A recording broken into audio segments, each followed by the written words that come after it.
This is how to stop getting attached to someone too quickly. There's nothing wrong with getting attached to someone. It's actually really healthy and good for us. There's multiple studies that show that having healthy attachments improves our life expectancy, improves our health. I mean, it's brilliant if you have a healthy attachment, right?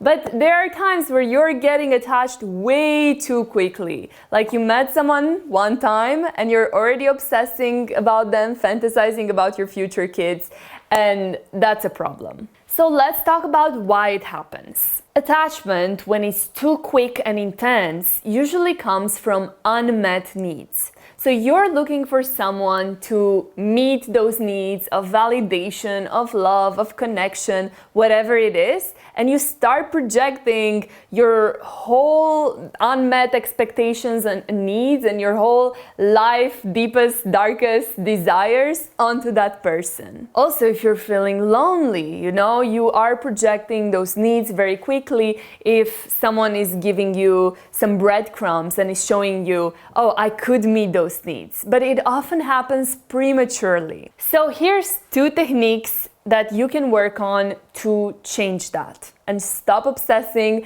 and thinking about someone too quickly and not getting attached to them prematurely. Number 1 is to stop idealizing the person. There's something called the Cinderella Complex, which means your life, to put it bluntly, sucks. You're not fulfilled, you're not satisfied, you have a bunch of unmet needs, and you're thinking, if only I could get Prince Charming to save me, take me out of my misery, and meet all my needs. My need for connection, my need for adventure, my need for love, my need for validation. All of those are going to be met by one person. And so you tend to idealize this person early on because you don't know them well enough, and you project all these unmet expectations on them. So you need to really consciously stop yourself in your tracks when you find yourself idealizing and fantasizing about a person early on. You might be sitting in your bed at night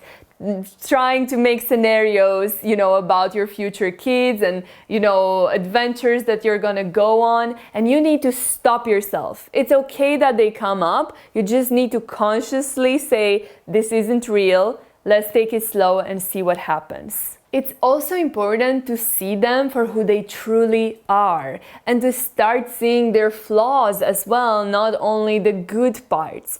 Start seeing them as a real person, because otherwise you're going to have all these unrealistic expectations and they're going to disappoint you because they're a human being and we all suck from certain points of view, and that's completely normal. And number 2, stop putting all your emotional eggs in one basket, which means diversify your sources of support and fulfillment. So having multiple friends, family members, communities that you can go to, that you can connect with, so that one person isn't your only source of validation and love and fulfillment. When you have multiple sources, which is easier said than done, of course, because you need to put in effort to create those deep, meaningful connections. But when that happens, it's easier to not get quickly attached to someone, and you can stay a bit more detached until you see that that person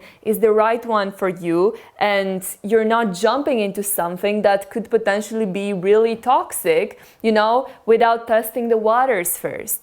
If you need to, and you have the tendency to do that, you might also want to date more people in the same time before obviously you become exclusive with one person, so that you are not getting too attached to one person and you're still exploring your options and you're not jumping into something that's not going to be healthy for you. How do you stay detached? Let me know in the comments, and let me know if there's any other videos that you'd like me to make in the future.